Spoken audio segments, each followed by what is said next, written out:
నమస్కారం అండి. This is #you. Ambati రాంబాబుని తీసుకెళ్లిపోయి రాజమండ్రి జైల్లో పెట్టారు.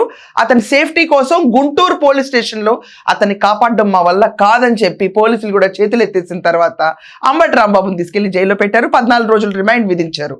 ఇదంతా కాకుండా అంబటి రాంబాబు ప్రస్తుతం జైల్లో రిమాండ్లో ఉన్న కేసు ఏంటంటే నారా చంద్రబాబు నాయుడు గారిని అనుచిత వ్యాఖ్యలు మాట్లాడటం, ఇష్టం వచ్చినట్టు చెలరేగిపోవటం, ఇలాంటి సినారియోలో అంబటి రాంబాబుని పెట్టారు. దానికి జగన్మోహన్ రెడ్డి వెళ్ళి పరామర్శించాడు కూడా వాళ్ళ కుటుంబాన్ని. పరామర్శ వల్ల ఏం ఒరగలేదు అనుకోండి, బట్ అంబటి రాంబాబుని తీసుకెళ్ళిపోయి కాపు కులానికి టైగర్ అని చెప్పి పిరుదు కూడా ఇచ్చాడు. అంబటి రాంబాబు అని ఒక మంత్రి కాపు కులంలో నిజంగా గర్వంగా చెప్తా ఉన్నా. నేను ఒక టైగర్ అని కూడా చెప్తా. నేను గొప్పగా బ్రతికినాడు, గొప్పగా ఒక వాల్యూ ఉన్న వ్యక్తి, ఒక విలువలున్న వ్యక్తి అని కూడా నేను గట్టిగా చెప్తాను. అంబటి రాంబాబు చాలా వీడియోస్లో ఉన్నాయి.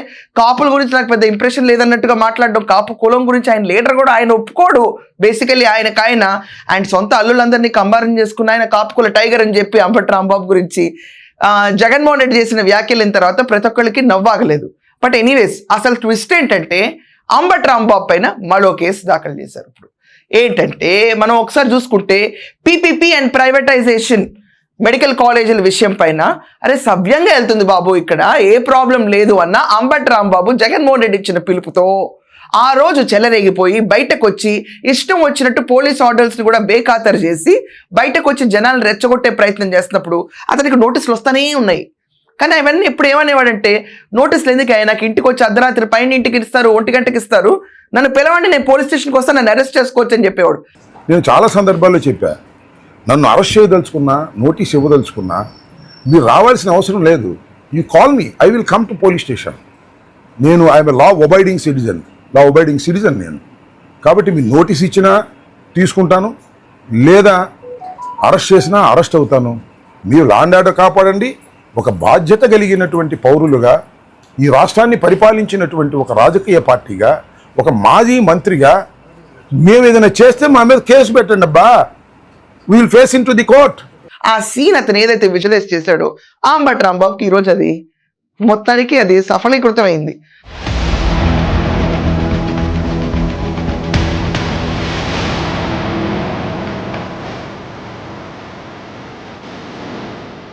అంబటి రాంబాబుని 11వ తారీఖున కోర్టు ముందు ప్రొడ్యూస్ చేయాలని చెప్పారు. పట్టాపురం పోలీస్ స్టేషన్లో మెడికల్ కాలేజీల విషయంలో అంబటి రాంబాబు చేసిన రోదన, గోల, పోలీస్ ఆర్డర్లన్నింటి పక్కన పెట్టి జనాల్ని తరలిచ్చి తన ఇంటి ముందు తను చేసిన ఒక రక్కస్ కోసం ఆ రోజు కేసు నమోదైన పైన విషయం పైన అంబటి రాంబాబుని తీసుకెళ్లిపోయి మళ్ళీ పీటీ వారెంట్ ఉంది, దానిపైన విచారణ జరుగుతుంది. ఒకవేళ court feels it is needed, మళ్ళీ పొన్నవోలు చెప్పిన కాన్సెప్ట్ ప్రకారం ఇక్కడ రిమైండ్ పూర్తయిన తర్వాత ఈ గద్దెని తీసుకెళ్లిపోయి ఇంకో పోలీస్ స్టేషన్లో మళ్ళీ ఒకవేళ అక్కడ రిమైండ్ లేకపోతే ఇన్వెస్టిగేషన్ పూర్తయ్యేలోపు ఇంకొక చోట కేసు నమోదైతే అంబటి రాంబాబు వల్లభనేని వంశీ అయిపోవటం ఖాయం. ఈరోజు బయట జరుగుతున్న బెట్టింగ్ ఏంటంటే అంబటి రాంబాబు ఎప్పటికప్పుడు నన్ను అరెస్ట్ చేయండి, కమాన్ యార్, పుల్మి యార్, సిఆర్ అని చెప్పి జగన్మోహన్ రెడ్డి ఏ యాత్రకి వెళ్ళినా అంబటి రాంబాబు ఒక రక్కస్ క్రియేట్ చేస్తూ ఉంటాడు. అంబటి రాంబాబు బేసికలీ ఐడెంటిటీ క్రైసిస్లో బతుకుతూ ఉంటాడు. సో ఐడెంటిటీ క్రైసిస్లో బతుకుతున్న అంబటి రాంబాబుకి పోలీస్ అరెస్ట్ చేస్తే రాష్ట్రం అంతటా తనని చూస్తారని ఒక చిన్న ఆశ. ఆ చిన్న ఆశకి ఈరోజు వెలుగు తోడయ్యి మొదటి పీటీ వారెంట్ ఇష్యూ అయింది.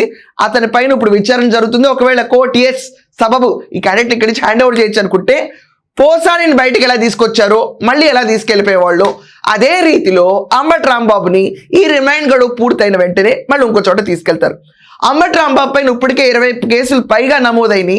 ఒకవేళ ప్రతి చోట నుంచి పీటీ వారెంట్ ఇలాగే వస్తూ ఉంటే అంబటి రాంబాబు బయటకు రావడానికి అతని లాంగ్వేజ్ చెప్పాలంటే దుంపదగా ఇంకా పడద్దు, మనకు ఒక నెత్తలేదనుకున్నా ఒక హాఫ్ సెంచరీ ఫుల్ సెంచరీ కొట్టే దాఖలాలు అంబటి రాంబాబుకి ఆ కళాకాంతులు కనిపిస్తున్నాయి. ఇదంతా కాకుండా అంబటి రాంబాబు ఇంట్లో మొన్న చోరీ జరిగింది. 2 కిలోల వెండి, దాని తర్వాత 70 తులాల బంగారం. ఎక్కడ కూడా ఇన్ని న్యూస్లు స్ప్రెడ్ అయింది దీని గురించి. వాళ్ళ కుటుంబంలో ఒక్కళ్ళు కూడా బయటకు వచ్చి ఇది అబద్ధం అని ఖండించాల. అలా అని చెప్పి దానిపైన కంప్లైంట్ ఇవ్వాల. ఖండన లేదంటే అర్థం ఏంటి? అక్కడ జరిగిందని అర్థం. ఎవరు చేశారు ఈ చోరీ? జగన్మోహన్ రెడ్డితో పాటు వెళ్ళిన వైకాపా కార్యకర్తలు ఎవరో చేశారు. మరి అంతే, ఆ రోజు అభిమానుల్లో ఏదో ఒక అభిమాని అంబటి రాంబాబు ఇంట్లో 2 కిలోల వెండి, 70 తులాల బంగారం హుష్ అటాక్ అయింది. ఈ సినారియోలో అంబటి రాంబాబు బయటకు వచ్చి రికవరీ అయినా ఈ బంగారం మాత్రం రికవరీ అవ్వదు. బంగారం రేట్లు, వెండి రేట్లు పెరుగుతున్నా అంబటి రాంబాబుకి డెంట్ చాలా పెద్ద డెంట్. కార్లు పగలు కొట్టారని చెప్పారు, అది కొన్ని వేలల్లో వెళ్ళిపోద్ది, కానీ ఇది లక్షల్లో డెంట్. ఈ డెంట్లకు సరిపోదు అన్నట్టు అంబటి రాంబాబుకి వాళ్ళ కూతుళ్ళందరూ బయటకు వచ్చి వీడియోలు పెడుతున్నారు. మా నాన్నని చూడండి, మా నాన్న కాపాడండి, ఎంత పెద్ద మనిషిని. కొంత బూతు పదజాలం వాడుతూ ఒక మహిళ, అన్ఫార్చునేట్గా దురదృష్టవశాత్తు రాంబాబు గారు అదే మాటని తిరిగి అనేశారు. ఆ స్పర్ ఆఫ్ ద మూమెంట్లో ఇంటికి వచ్చారు, రియలైజ్ అయ్యారు, ప్రెస్ మీట్ పెట్టారు. ఇంత పెద్ద లీడర్గా ఉండి నా బ్యాలెన్స్ని నేను కోల్పోయి ఉండకూడదు, నేను ఆ మాట అనుండకూడదు అని ఆయనకున్న పశ్చాత్తాపాన్ని చాలా క్లియర్గా వ్యక్తం చేశారు. మీరు మొదటిసారిగా ఎమ్మెల్యేగా గెలిచారు, మీకింత అధికార అహంకారం పనికి రాదు. మీరు వ్యవస్థల కన్నా పవర్ఫుల్ అనుకుంటున్నారా? న్యాయ వ్యవస్థ కన్నా, పోలీసు వ్యవస్థ కన్నా మీరు పవర్ఫుల్ అనుకుంటున్నారా? మీరు శాసనసభ్యులు కావచ్చు, సీఎం కావచ్చు, మినిస్టర్ కావచ్చు, వ్యవస్థలకు లోబడి పనిచేయాలనే ఇంకితం మీకు లేదా అని నేను ఈ సందర్భంగా నేను ప్రశ్నిస్తున్నాను ఆవిడ్ని. అలాగే పెమ్మసాని గారు, ఆయన చాలా చదువుకొని దేశ విదేశాలు తిరిగి ఆయన తిరిగి రాజకీయాల్లోకి వస్తున్నారు అంటే నిజంగా పార్టీలకు అతీతంగా ఒక ఎడ్యుకేటెడ్ పర్సన్ గా ఆయన ఏదో ఇక్కడ ఉన్నటువంటి బురద రాజకీయాల్ని ప్రక్షాళన చేస్తారని నేను అనుకుంటే, జనం కూడా అనుకుంటే ఆయన ఇక్కడ ఉన్నటువంటి దురద రాజకీయాలను ఇంకా భ్రష్టు పట్టించే విధంగా ఆయన ఆలోచన విధానం ఉండడం చాలా దురదృష్టంగా నేను భావిస్తున్నాను. ఇవాళ రాంబాబు గారు రెడ్ బుక్ ని నేను కేర్ చేయను అని చెప్తున్నారు. అలాంటి మనిషి లా అండ్ ఆర్డర్ కి రెస్పెక్ట్ ఇచ్చి ఆయన వల్ల తప్పు జరిగినప్పుడు వచ్చి సారీ చెప్పారు. ఈ వ్యత్యాసాన్ని మీరు గమనించాలి. మీకు అసలు ఐడియా ఉందా మీ ఫాదర్ ఎలా మాట్లాడారు? వాళ్ళ ఇద్దరు కూతుర్లకి చెప్పాల్సినంత అవసరం లేదు సొసైటీలో ఎవరికి. వాళ్ళు చూసుంటారు. అసెంబ్లీలో మాధవ్ రెడ్డి పేరు తీసుకుని గంట అరగంట విషయాలని చెప్పి ఎంత ఏహ్యంగా మాట్లాడాడో గుర్తుందా మీకు? అసలు ఎక్కడైనా ఐడియా ఉందా? ఇదంతా కాకుండా హియర్సే నేను కాదు, క్లియర్గా టెలివిజన్స్లో వచ్చినాయి ఆయన ఆడియో లీక్స్. మీరు విన్నారా ఎప్పుడన్నా? I'm talking to his daughters. విన్నారా బయట ఎలా వచ్చినాయి ఆడియో లీక్స్ ఒక ప్రధాన ఛానల్లో? ఇదంతా కాకుండా అంబటి రాంబాబు మొన్న ఎలా మాట్లాడాడో మీకు గుర్తుందా?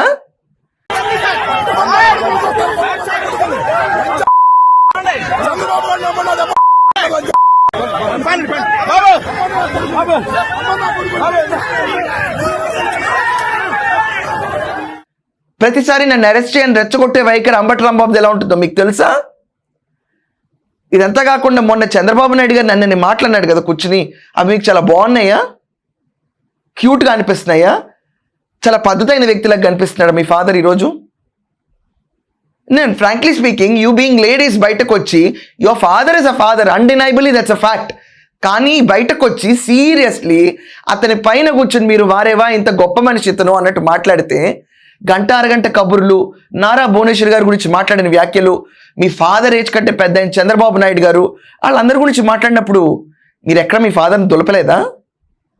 అండ్ అంబటి రాంబాబు అల్లుడైతే బయటకు వచ్చి ఇతని గురించి కడిగేస్తూ ఉంటాడు, నాన్ స్టాప్గా కడిగేస్తూ ఉంటాడు.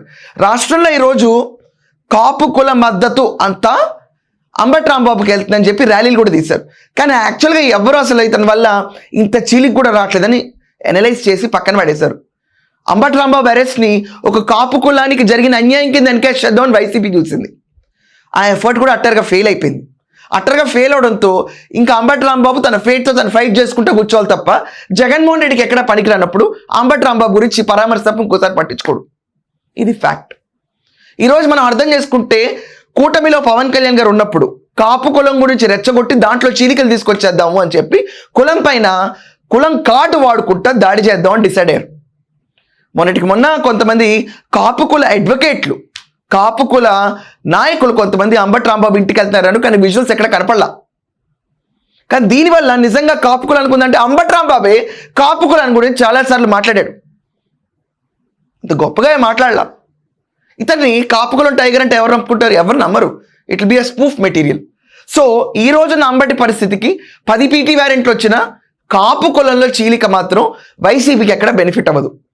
జస్ట్ బికాస్ జగన్మోహన్ రెడ్డి చెప్పిన పాత్రలో తీను పోషించిన రోల్ చాలా చండాలంగా ఉంది కాబట్టి కోర్ట్స్ టర్నస్ యాక్షన్స్ తీసుకుంటాయి. కాబట్టి ఇక్కడ పొన్నవాళ్ళు కాన్సెప్ట్లో ఈ గెద్దను ఎన్ని చోట్ల తిప్పుతారో, ఇక్కడ గెద్దలా పికప్ చేసుకుని మళ్ళీ వేరే పోలీస్ స్టేషన్కి వెళ్ళి అక్కడ పీటీ వ్యారెంట్ ఉంటే మళ్ళీ వెళ్ళి ఎప్పటికి బయటకు వస్తాడో అంబటి రాంబాబు ఎవరికి అర్థం కావట్లా. నేను కూడా 14 రోజులు రిమైండ్ అయిన తర్వాత బయటకు వస్తాడు అనుకుంటా. కానీ ఇప్పుడున్న సినారియో చూస్తుంటే 11వ తారీఖు దాకా ఏ విషయం మనకు తెలియదు.